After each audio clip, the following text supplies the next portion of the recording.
आज हम स्टीरियोकेमिस्ट्री अर्थात त्रिविम रसायन विज्ञान के बारे में बात करेंगे। समावयवता की अवधारणा क्या है, कॉन्सेप्ट ऑफ आइसोमेरिज्म क्या है। रसायन विज्ञान में कई ऐसे यौगिक होते हैं,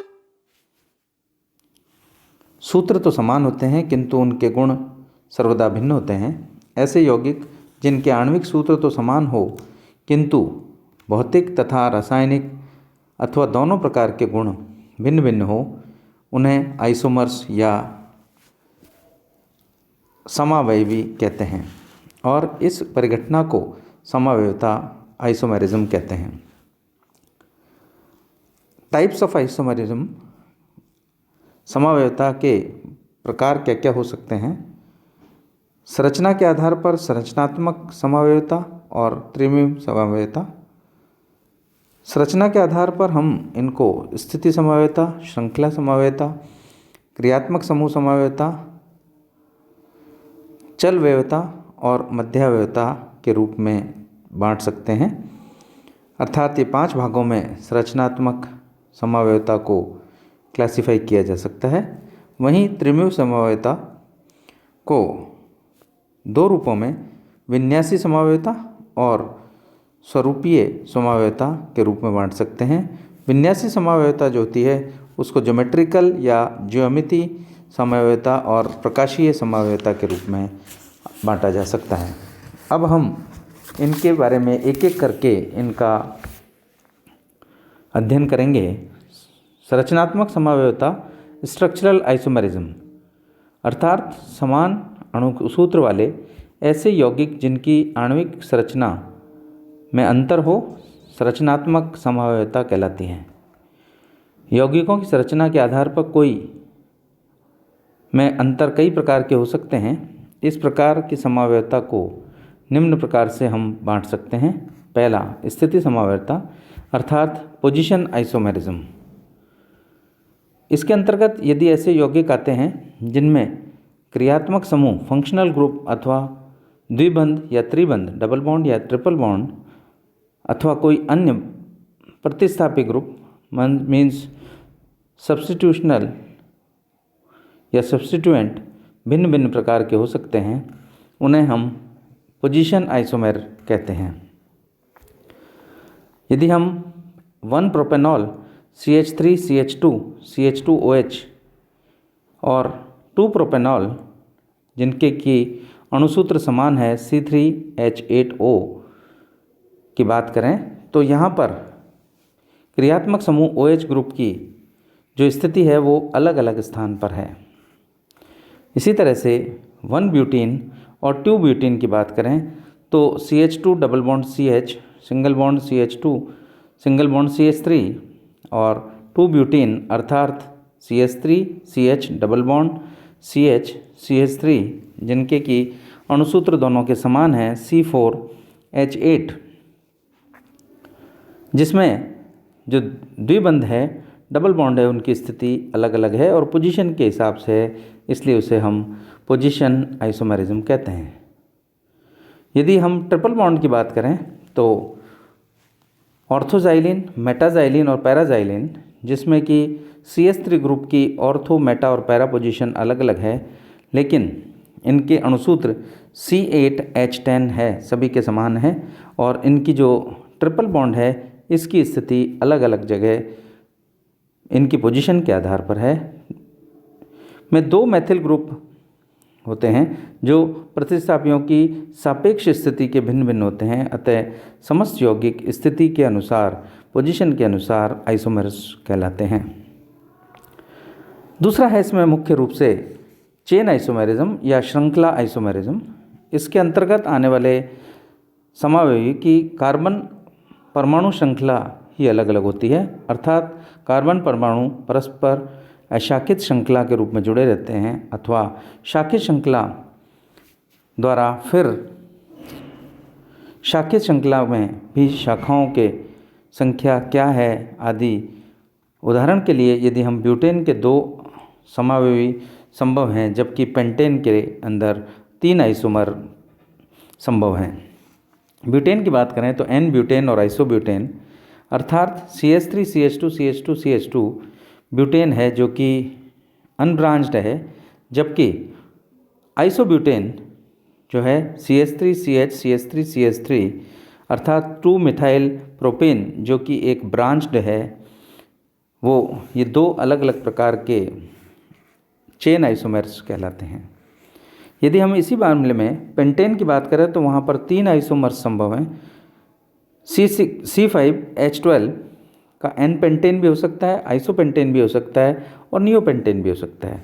देखिए एन पेंटेन जो है CH3CH3 CH3CH2 CH2 CH2 CH3 N pentane जो कि अनब्रांच्ड है, जबकि यदि हम आइसोपेंटेन की बात करें जिसका कि दूसरा नाम 2 मिथाइल ब्यूटेन है CH3CH CH3 CH2 CH3 एक शाखित अर्थात ब्रांच्ड या हम कहें कि एक चेन के रूप में एक आइसोमर है। और यदि हम नियोपेंटेन की बात करें तो वहाँ पर द्विशाखित हो जाता है, 2 शाखाएं निकल जाती हैं CH3 CH3 होल थ्राइस और CH3 यानी 2,2 डाई मिथाइल प्रोपेन जो कि एक द्विशाखित है। ये पेंटेन के मामले में C5H12 के 3 आइसोमर्स संभव हैं।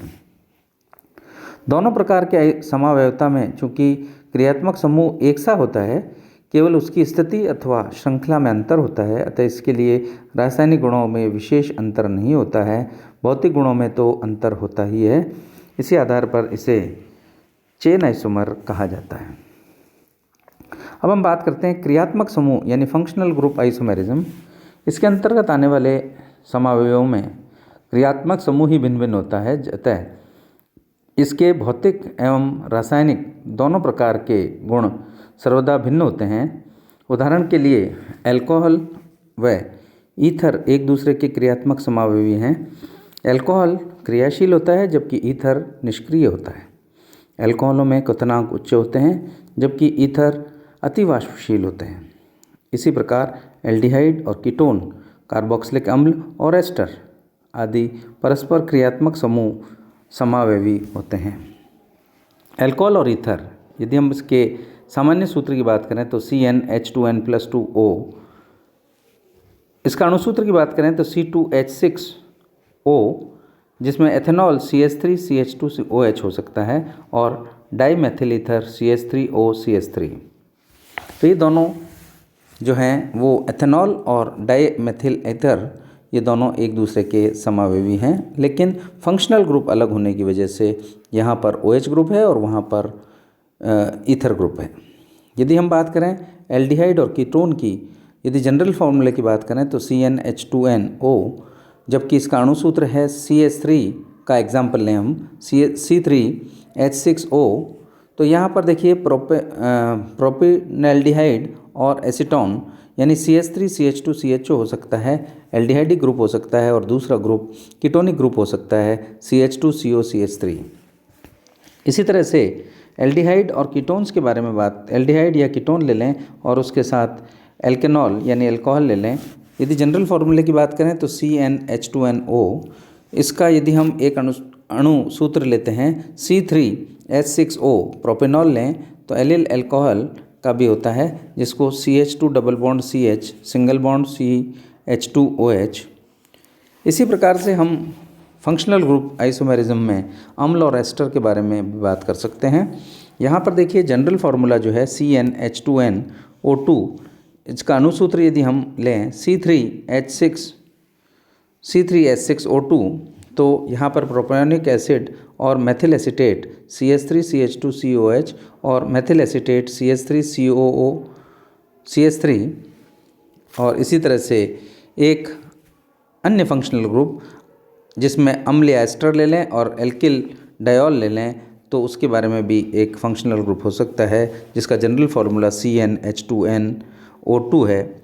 यदि हम इसका अणुसूत्र C3H6O2 लें तो प्रोपीन डायोल का भी एक उदाहरण हो सकता है CH2 डबल बॉन्ड COH और CH2OH।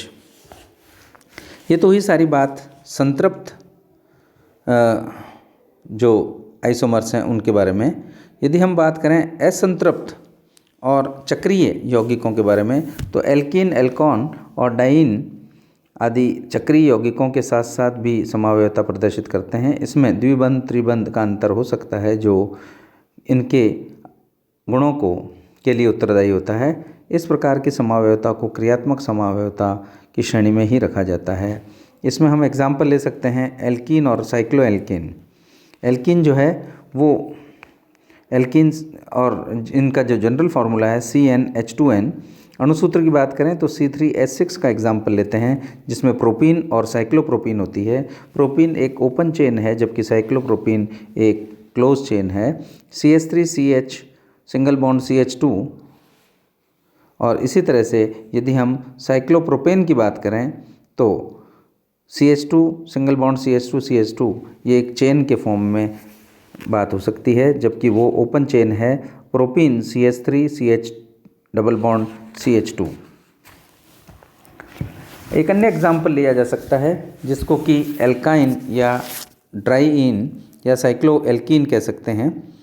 जनरल फार्मूला C4H6 और इसी तरह से इसका एग्जाम्पल ले सकते हैं हम 1 और 2 butadiene CH3CH2 single bond C triple bond CH और इसी तरह से 1,2 या 1,3 ब्यूटाडाइन साइक्लोब्यूटेन भी ले सकते हैं और मेथिल साइक्लोप्रोपीन जिसका फार्मूला है CH2 double bond C CH single bond CH3।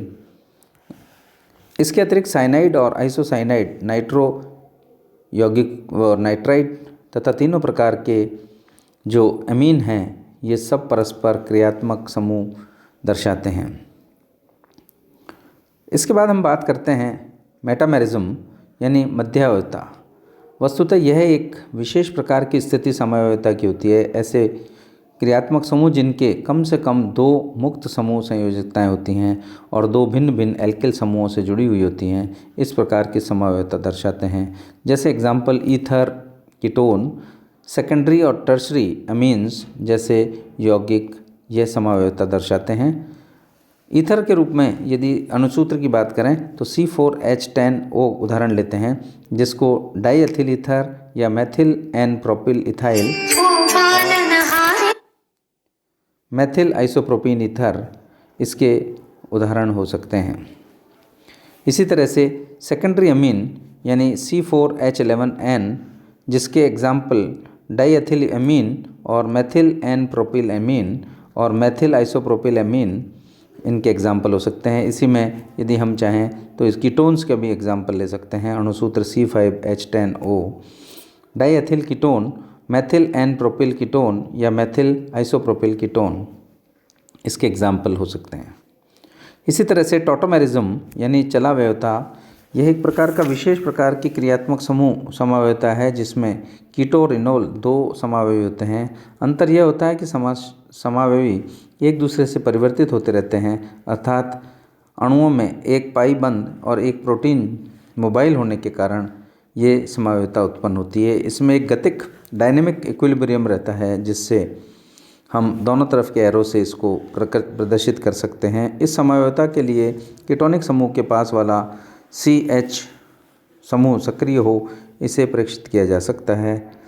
उदाहरण के लिए एसीटोन की चलावयवता टॉटोमेरिज्म जो है प्रदर्शित किया जा सकता है किंतु में नहीं किया जा सकता है। स्टीरियोआइसोमेरिज्म क्या होता है? जब समावयवताओं के संरचना, बंध की स्थिति आदि 2 बिल्कुल समान हो किंतु त्रिविम आकाश की संरचना में स्थिति भिन्न भिन्न हो उसे स्टीरियो आइसोमर्स कहते हैं। इस परिघटना को त्रिविम यानी स्टीरियो आइसोमेरिज्म कहते हैं तथा रसायन विज्ञान में इस प्रकार के अध्ययन को स्टीरियोकेमिस्ट्री कहते हैं। यह समावयवता मुख्य रूप से 2 प्रकार की हो सकती है, विन्यासी समावयवता और स्वरूपीय समावयवता। इसके लिए विन्यासी समावयवता पुनः 2 प्रकार की हो सकती है जिसको हम प्रकाशीय समावयवता और ज्यामितीय समावयवता कहते हैं। अगले लेक्चर में हम ऑप्टिकल आइसोमेरिज्म के बारे में बात करेंगे।